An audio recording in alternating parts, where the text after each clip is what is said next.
तो भाई आपको मैंने अभी पिछले मीटिंग में ही ये बताया कि किस तरीके से आप मैथमेटिकल इंडक्शन को अप्लाई करते हैं, कि तीन मेथड उसके अंदर, सॉरी तीन स्टेप आपके पास उसके अंदर होते हैं। पहला स्टेप होता है कि Pn को ट्रू दिखाना है n इक्वल्स टू 1 के लिए। दूसरा स्टेप Pn को ट्रू दिखाना है, मानना है n इक्वल्स टू k के लिए। और तीसरा स्टेप Pn को ट्रू दिखाना है n equals to k plus 1 के लिए। तो ये तीन स्टेप आप लिख लें अपने पास, ध्यान रखें। इसके बाद हम शुरू करते हैं अपना एग्जाम्पल नंबर 26। देखिए सर ध्यान से क्या कहता है एग्जाम्पल 26, सुनिए। उसने आपसे ये कहा एग्जाम्पल नंबर 26 के अंदर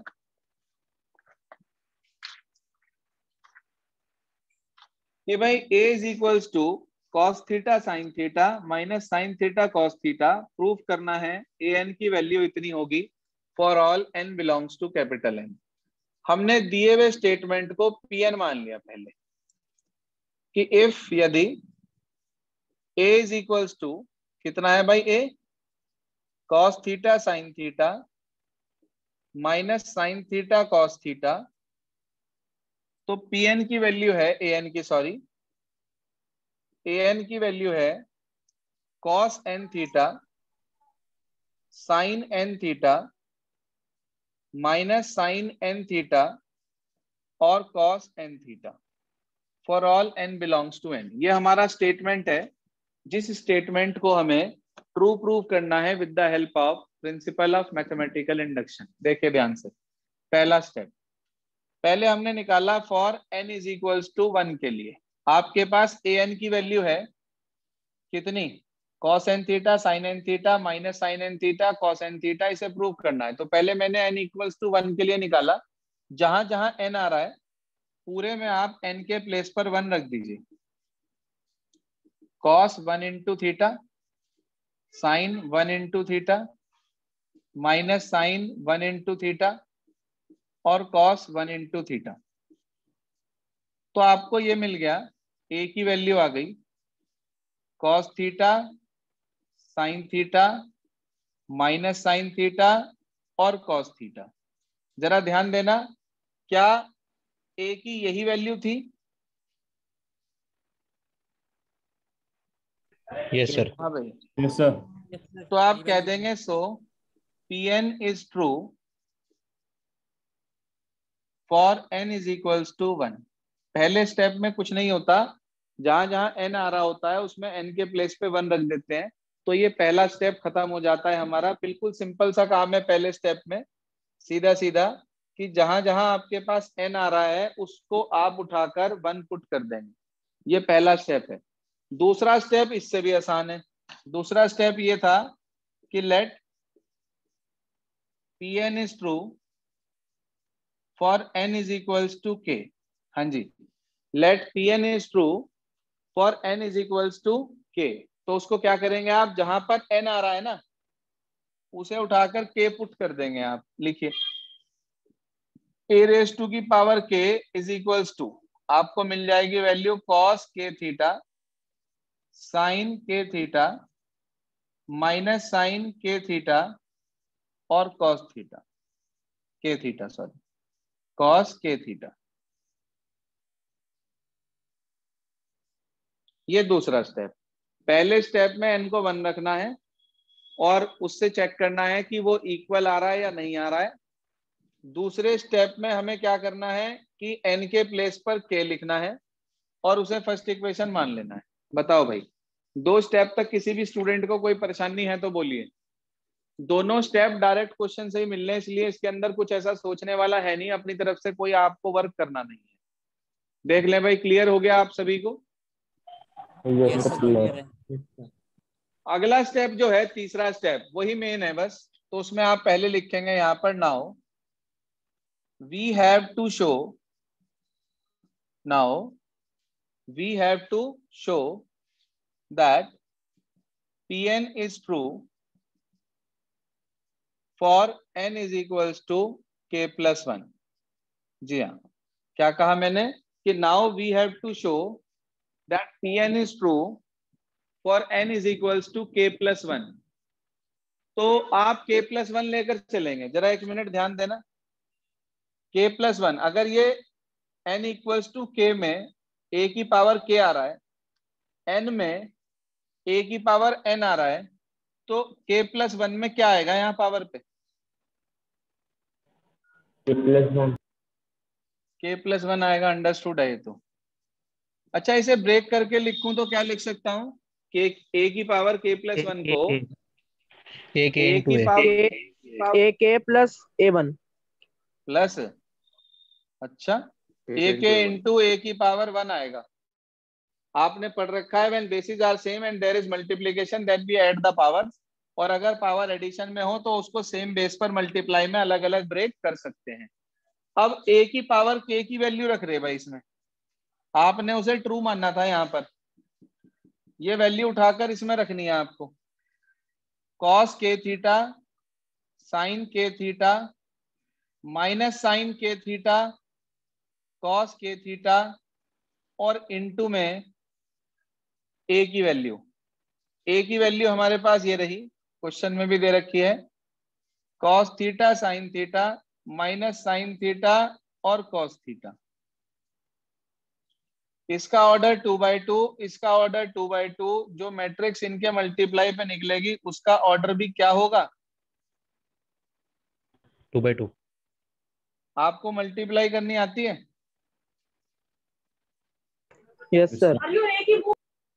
जरा मल्टीप्लाई करके बताना क्या आ रहा है।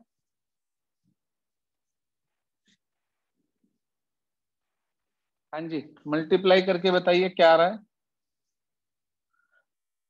cos k theta minus sin k theta sin theta. दूसरी टर्म क्या आएगी?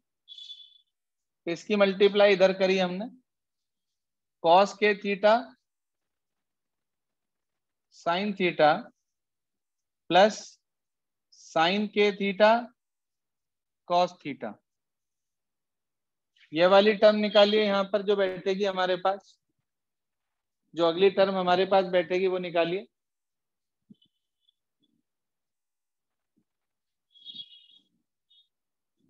जी हाँ, ये इसकी मल्टीप्लाई इधर होगी तो माइनस के साइन के थीटा कॉस थीटा और माइनस के कॉस के थीटा साइन थीटा, तो माइनस आप कॉमन ले लेंगे, अंदर बचेगा साइन के theta cos theta plus cos के theta sine theta.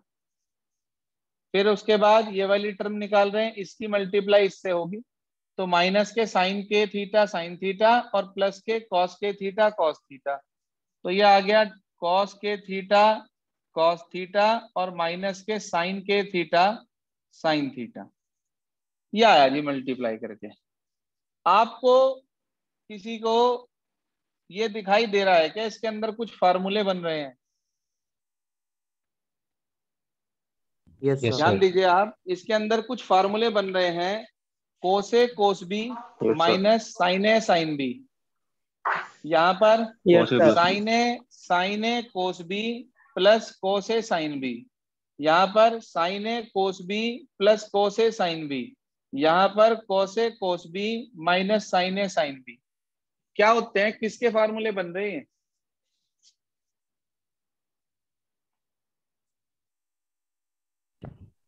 Sir cos a plus B और sin a माइनस बी। ना ना, साइन ए माइनस बी नहीं, साइन में भी ए प्लस बी का ही बन रहा। कोस वालों में माइनस का मतलब प्लस वाला फार्मूला और साइन वालों में प्लस का मतलब प्लस वाला ही फार्मूला। तो ये बन रहा आपके पास कॉस ए प्लस बी का फार्मूला, यानी कि कॉस के थीटा प्लस थीटा। ये बन गया आपके पास साइन के थीटा प्लस थीटा। ये बन गया आपके पास माइनस बाहर है साइन के थीटा प्लस थीटा। ये बन गया आपके पास कॉस के थीटा प्लस थीटा। देखो ये कोई प्रिंसिपल ऑफ मैथमेटिकल इंडक्शन नहीं है, ये तो मल्टीप्लीकेशन और फार्मूले हैं और इसमें कुछ नहीं है अभी तक ऐसा। इंडक्शन के तो 3 स्टेप होते हैं, 3 में से 2 स्टेप आप ऑलरेडी लगा चुके हैं, एक तो n इक्वल्स टू 1 वाला और एक n इक्वल्स टू k वाला। तीसरा स्टेप आप यहाँ पर ये ले चुके हैं और इनकी मल्टीप्लाई करके आपको ये मिला। इतने स्टेप तक ओके?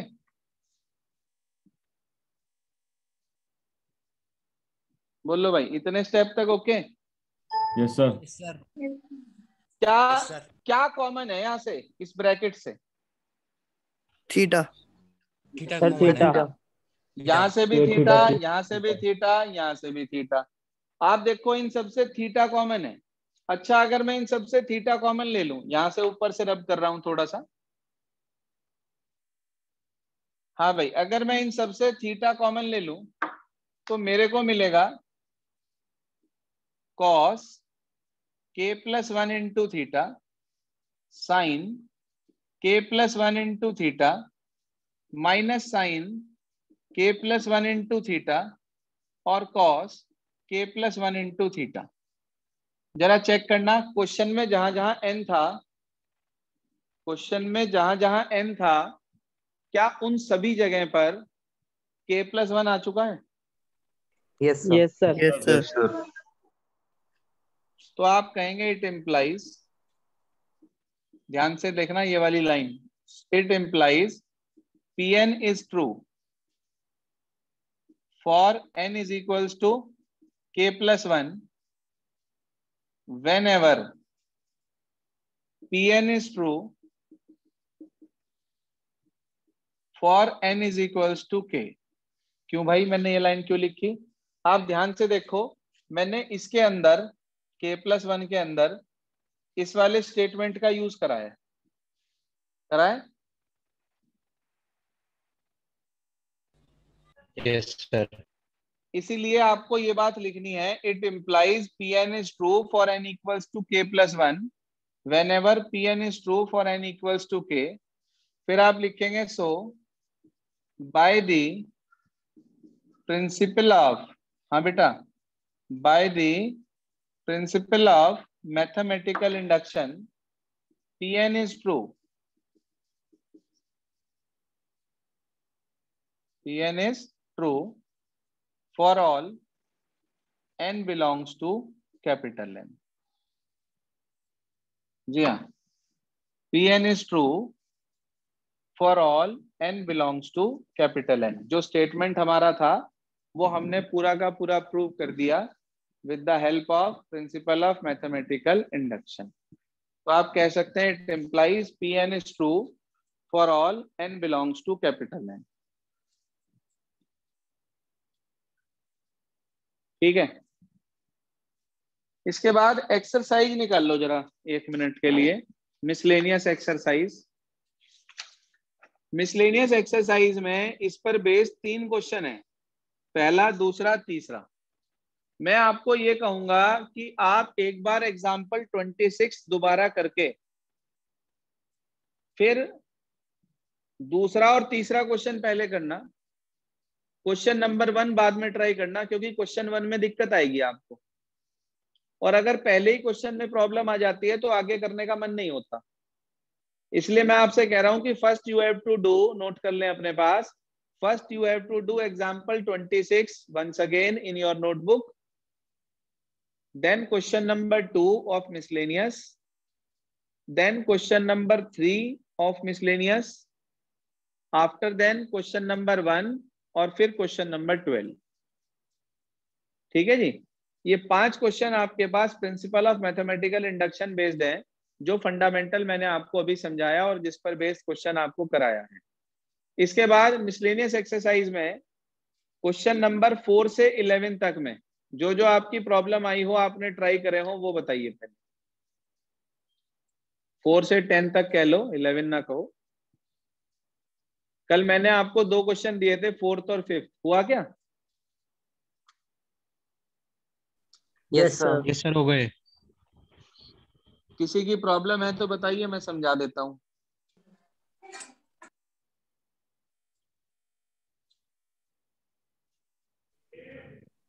सर बता दो एक बार। बता दें, क्योंकि कुछ बच्चे ऐसे हैं ना जो बिल्कुल करना ही नहीं चाहते। चलिए जी, पढ़िए क्वेश्चन नंबर 4 क्या कह रहा है, ध्यान दीजिए। क्वेश्चन नंबर 4 बता दो। क्या चीज, कौन सा कह रहे? सर बस 5th वाला बता दो, 4th वाला तो नहीं, हो गया। दोनों नहीं, दोनों बताएंगे, 5th वाला क्यों बता दें? सारे बताएंगे?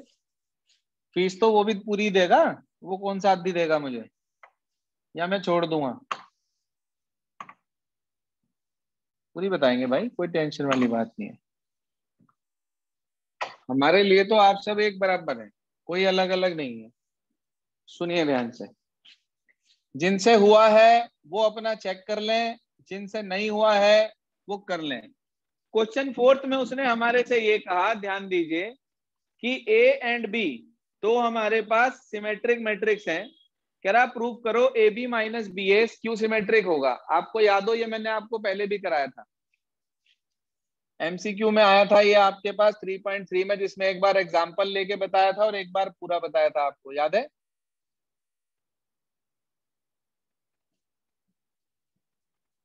Since A and B are yes sir.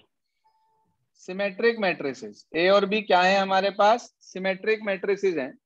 अच्छा, अगर ए और बी सिमेट्रिक मैट्रिक्स हैं तो इसका मतलब ए ट्रांसपोज किसके इक्वल? ए के। और बी ट्रांसपोज किसके इक्वल? बी के। बी के। आपसे वो कह रहा है ए बी माइनस बी ए को स्क्यू सिमेट्रिक दिखाओ। भाई हमें नहीं पता ये स्क्यू सिमेट्रिक है या सिमेट्रिक है, हम तो इसका ट्रांसपोज निकाल लेंगे। अगर इसका ट्रांसपोज खुद इसी के इक्वल आ गया तो सिमेट्रिक, और अगर इसका ट्रांसपोज इसी के नेगेटिव के इक्वल आ गया तो स्क्यू सिमेट्रिक। यहां प्रॉपर्टी लगाई हमने ट्रांसपोज की, दो मैट्रिक्स के डिफरेंस का ट्रांसपोज उनके इंडिविजुअल ट्रांसपोज के डिफरेंस के इक्वल होता है। हाँ भाई, क्लियर? Yes sir. अब इसमें प्रॉपर्टी लगाओ, ए इंटू बी का होल ट्रांसपोज क्या लिख सकते हैं? बाद वाला पहले, पहले वाला बाद में, B transpose into A transpose. ऐसे ही यहाँ पे बी इंटू ए के होल ट्रांसपोज को लिख सकते हैं A transpose into B transpose. बताओ भाई, ए ट्रांसपोज की वैल्यू कितनी? ए। और बी ट्रांसपोज की वैल्यू बी। रख दो इसमें, B into A minus A into B, इन दोनों से माइनस कॉमन ले लिया, अंदर बच गया A B minus B A. जरा देखना, इसी का ट्रांसपोज इसी के नेगेटिव के इक्वल आ गया, तो इसका मतलब A B minus B A is a skew symmetric matrix. नहीं समझ में आई बात? सर आगे। आसान है बिल्कुल, प्रॉपर्टी बेस्ड क्वेश्चन है, बहुत आसान है, बहुत इंपॉर्टेंट है। Yes sir. इसके बाद मिसलेनियस एक्सरसाइज का 5वां भी समझ लो, 5वां भी प्रॉब्लम में कह रहे हैं वैभव जी। सुनिए सर क्या कहता है 5वां सवाल। 5वें में उसने हमारे से ये कहा, show that A dash A B is symmetric और skew symmetric according as A is symmetric और स्क्यू सिमेट्रिक। दो केस हैं इसका मतलब, एक बार ए को सिमेट्रिक लेकर चलेंगे और इसे भी सिमेट्रिक दिखाएंगे, और एक बार ए को स्क्यू सिमेट्रिक लेकर चलेंगे तो इसे भी स्क्यू सिमेट्रिक दिखाएंगे। तो पहला केस मैंने लिया कि लेट ए इज सिमेट्रिक। बताओ भाई, it implies A transpose A के इक्वल होगा क्या? Yes sir. आपको किसे सिमेट्रिक दिखाना है, बी डैश ए बी को?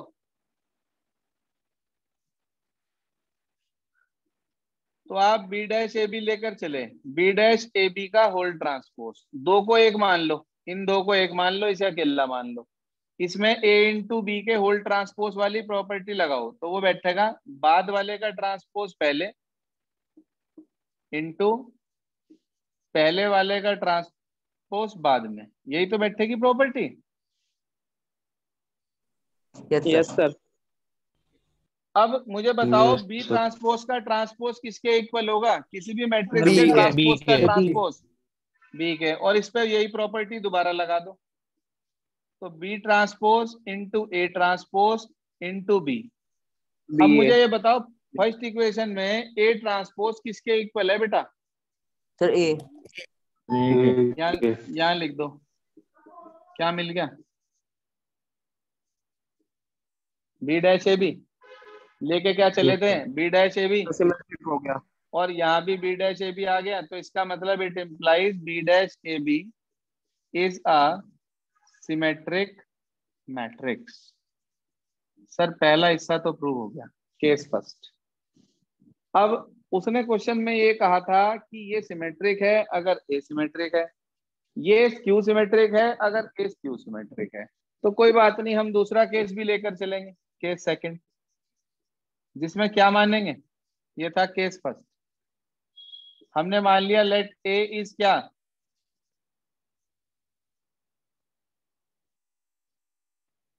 Skew symmetric. अच्छा अगर ए स्क्यू सिमेट्रिक है मेरे बच्चे, तो इट इम्प्लाइज ए ट्रांसपोज किसके इक्वल होगा, माइनस ए।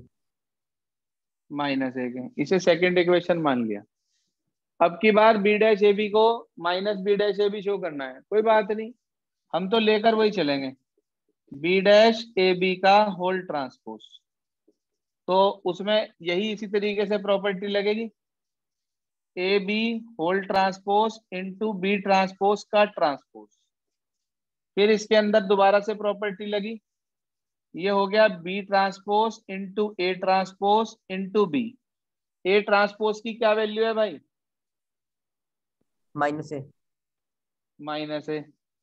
तो ये हो गया जी B transpose into minus A और इंटू बी। तो इसमें से माइनस बाहर लिख देंगे, तो minus of B transpose A B आ गया। जरा देखना, आप लेकर चले थे बी ट्रांसपोज ए बी का ट्रांसपोज, वो उसके नेगेटिव के इक्वल आ गया, इसका क्या मतलब हो गया, हाँ जी, sir B transpose A B skew symmetric matrix हो गया। Is a skew symmetric matrix. बताओ जी, नहीं पल्ले पड़ा क्या अभी भी? सर हो गया। I think it is clear now. Yes sir. ये था जी चौथा पांचवा। उसके बाद आ जाओ छठा सातवां आठवां नौवां। चार दिए थे करने सर को, एक क्वेरी सिंपल थी। क्वेश्चन है बिल्कुल। हाँ बताओ ना क्वेरी। सर मैं ये कह रहा था कि जैसे हमें ए क्यूब निकालना है। हाँ तो ए क्यूब के लिए पहले ए इंटू ए करेंगे, ए स्क्वायर यस आएगा, सर, उसके बाद फिर ए स्क्वायर इंटू ए करेंगे तो ए क्यूब आ जाएगा। सर ए स्क्वायर इंटू ए से नहीं आ रहा था, ए इंटू ए स्क्वायर से आ रहा था, पता नहीं क्यों। दोनों से आ जाएगा वैसे तो। ठीक है। ए इंटू ए स्क्वायर कर लियो। और बता, हाँ जी और बोलो क्या दिक्कत परेशानी आई इन चार क्वेश्चन में, बताओ। मिसलेनियस सर 10th एक्सरसाइज वाला। का छठा सर सिक्स, सातवां आठवां नौवां, 10वां तो सिक्स, लैंग्वेज वाला है, छठा नहीं हुआ। No sir. चलो जी छठे के बाद बताओ कौन सा नहीं हुआ, 7 8 9 में से।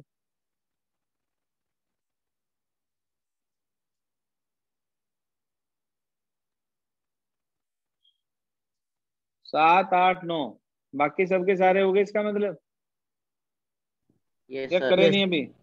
यस सर हो गए। सारे हो गए। चलो जी तो छठा देखो पहले क्या कहना चाह रहा। क्वेश्चन नंबर 6 कह रहा find the value of X Y Z if the matrix this satisfy the equation A transpose into A is equal to I. यार ये तो बहुत आसान है, ए ट्रांसपोज और ए की मल्टीप्लाई करके आई के इक्वल रख दो। आई क्या बताया था मैंने आपको, आइडेंटिटी मैट्रिक्स। Identity matrix. किस ऑर्डर की लेंगे, 3x3। 3x3 की लेंगे, बिल्कुल ठीक। तो देखिए ध्यान से question number 6, A transpose into A equals to I है। बताओ भाई जो मैट्रिक्स दे रखी है उसका ट्रांसपोज बोल दो फटाफट से, क्या होगा। पहली रो क्या है, ए की,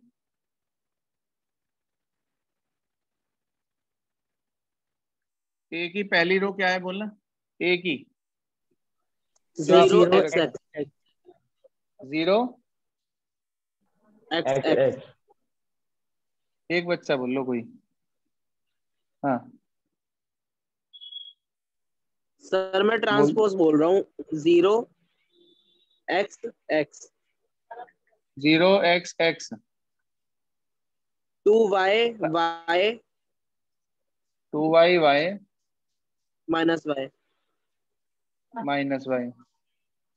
जेड माइनस जेड जेड। ये Yes, ट्रांसपोज करके आया। Yes sir. चेक कर लें भाई सभी बच्चे, यही आया था ट्रांसपोज करके। Yes sir. चलो जी, सर। अब जो है ए की वैल्यू लिख दे रहे हैं, तो ए की वैल्यू इसको ऐसे लिख दो 0x(x), ये आ गया 2y माइनस वाई, और z माइनस जेड, और z इक्वल्स टू आई दे रखा हमें। आई की वैल्यू रख देंगे अभी अगले स्टेप पे, चाहे यहीं रखना चाहो यहीं रख दो, कोई परेशानी दिक्कत नहीं है। 1 0 0 0 1 0 0 0 1। अब आप इसकी मल्टीप्लाई कर लें, 3/3 3/3 जो निकल के आएगी वो भी 3/3, तो इसकी मल्टीप्लाई इससे हुई 0x² क्या आ गया भाई, ये आएगा। Sir 2x² 0 0। आप मुझे निकाल के बता दो सारे कितने आए। 2x² 0 0 मल्टीप्लाई सबको करनी आती है। 0 6y² 0 0 6y² 0 0 0 3z²। 3z²। और यहाँ मेरे पास है 1 0 0 0 1 0 0 0 1। You all know how to compare the two matrices. Yes sir.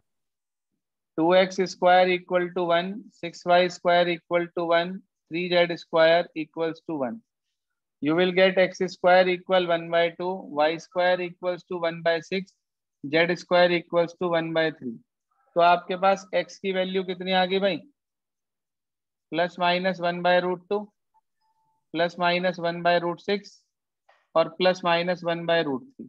Check करो जी आंसर क्या दे रखा है इसमें। पॉजिटिव तो नहीं कहा क्वेश्चन में, नहीं। आंसर टैली करो क्या दे रखा, आंसर टैली ठीक आ करें रहा क्या आ रहा है भाई, ठीक आ रहा। है। Yes sir. Yes sir. 1 minute रुके जरा।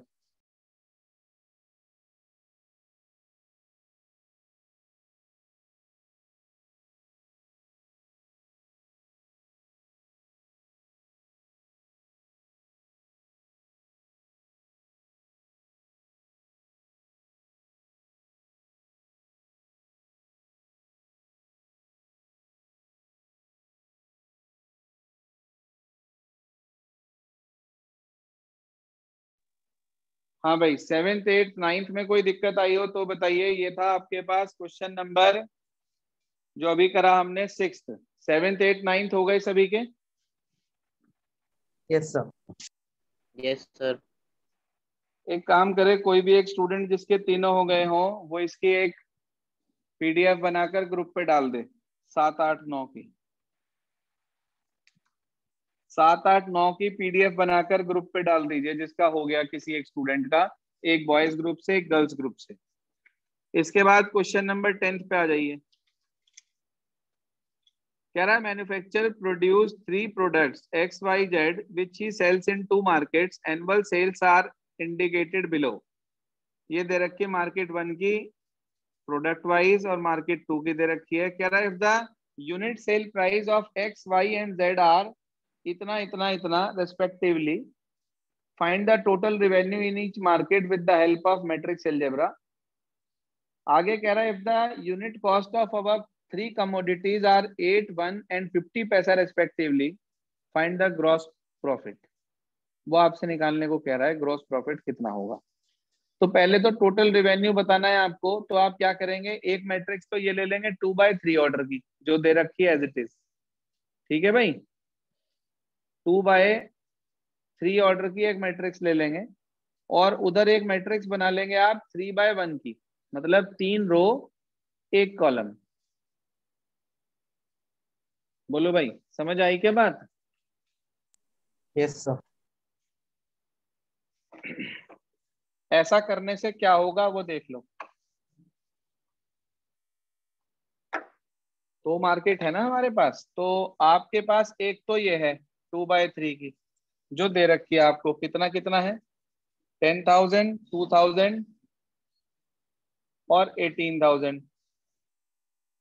दूसरा है आपके पास दूसरी रो में 6,000, 20,000 और 8,000। और साथ में आप ले लेंगे 3/1 का कॉलम, जिसमें आपको दे रखा है सेल प्राइस 2.50, अगले में 1.50, उससे अगले में आप ले लेंगे 1। इसका ऑर्डर हुआ 3/1। तो दोनों की जो मल्टीप्लाई करके निकालोगे तो 2/1 की एक मैट्रिक्स आ जाएगी। एक एलिमेंट यहाँ आएगा, एक यहाँ आएगा। तो ये आपके पास मार्केट 1 का रिवेन्यू हो जाएगा टोटल कलेक्शन, और ये मार्केट 2 का हो जाएगा, जो भी आपको मिलेगा। ठीक है, क्लियर है भाई?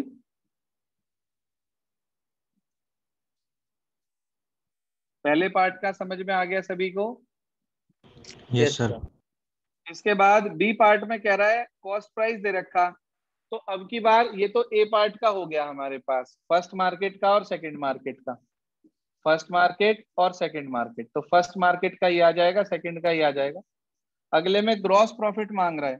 तो पहले आप यही वाली मैट्रिक्स जो हमारे पास है ना 2/3 की, इसकी मल्टीप्लाई आप प्रॉफिट कॉस्ट वाली मैट्रिक्स से कर देंगे। 2, 1 और 0.5, 50 पैसे कहा उसने। तो ये आपके पास 3/1 की आ गई।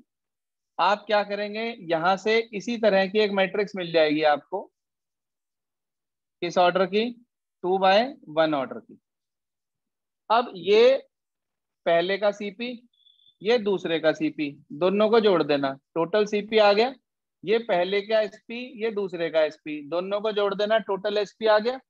टोटल एसपी में से टोटल सीपी माइनस कर देना, आपको प्रॉफिट मिल जाएगा। प्रॉफिट का फार्मूला तो पढ़ा है ना आपने छोटी क्लास में, SP minus CP.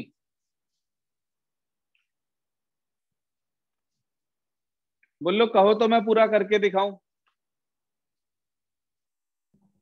No sir. कर No, लेंगे sir. Try? Yes sir. Yes sir. चलिए जी। Yes, 11th sir. और 12th मैंने आपको भी समझाए हैं। 11th तो लास्ट एग्जाम्पल 28 पर बेस्ड है, और 12th जो है वो एग्जाम्पल 26 यानी कि प्रिंसिपल ऑफ मैथमेटिकल इंडक्शन पे बेस्ड है। इन्हें ट्राई कर लेंगे आप। इसके बाद आ जाइए 13, 14, 15। 14 तो आप ध्यान से सुन लो, कोई भी ऐसी मैट्रिक्स जो सिमेट्रिक और स्क्यू सिमेट्रिक दोनों हो, ऐसा तभी पॉसिबल है जब वो जीरो मैट्रिक्स हो। तो इसका आंसर तो सीधा सीधा बी हो गया। बाकी के दो रह गए आपके पास। 13 में कह रहा है a² = i। तो आप इसमें a की a से मल्टीप्लाई करके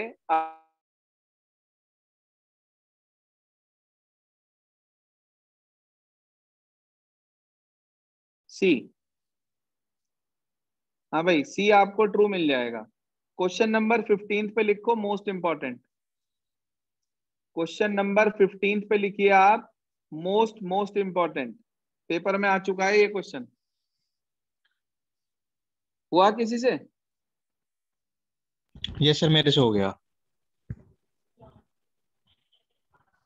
किसी की प्रॉब्लम भी है क्या ये क्वेश्चन? बताइए। मैंने भी कर लिया सर। Yes sir. मैं आपको एक बार शॉर्ट में बता देता